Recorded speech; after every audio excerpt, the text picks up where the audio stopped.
तुम्हारा दिमाग खराब हो गया क्या? ये आपका घर नहीं है, मेरा घर है, इसलिए आवाज नीचे रख के बात करें।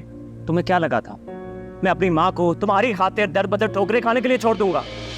तुम्हारा जो दिल करता है वो करो, तुम्हें घर वापस नहीं आना मत आओ, लेकिन मेरी अम्मी मेरे साथ ही रहेंगी, समझी तुम? और जहां तक रही नूर की बात, नूर मेरी जिम्मेदारी है, मैं उसका ख्याल खुद रख सकता हूँ, तुमसे ब्लैकमेल नहीं होऊंगा मैं। हाँ, अरे भाई ये देखा आपने? हाँ आपने देखा? नाराज बीवी को मनाने का ये तरीका आपने पहली दफा देखा होगा अम्मी। पहले तो मैं शायद फिर भी वापस चली जाती, लेकिन इस एटीट्यूड के बाद नो वे, मेरे वापसी के रास्ते बंद हैं। नहीं बेटा, तुम समझदार लड़की हो, अकल से काम लो।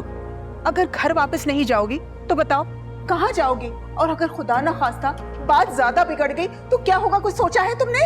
अम्मी, आप अभी भी मुझे समझा रही हैं?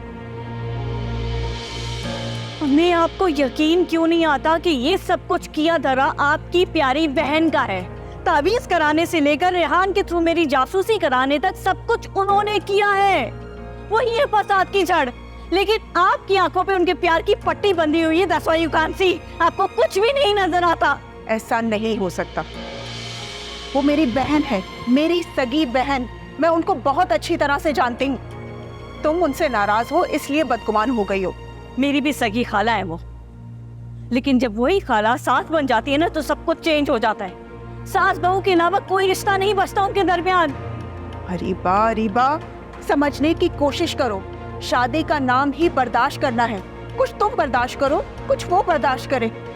और मेरी मानो, बात को खत्म करो और घर वापस चली जाओ। और एक बात सोचो, अगर रेहान की जगह मेरा बेटा होता और उसकी बीवी कहती कि अपनी माँ को घर से बाहर निकाल दो या कहीं और जाके रहो, तो सोचो मेरे दिल पे क्या गुजरती। सोचा है तुमने?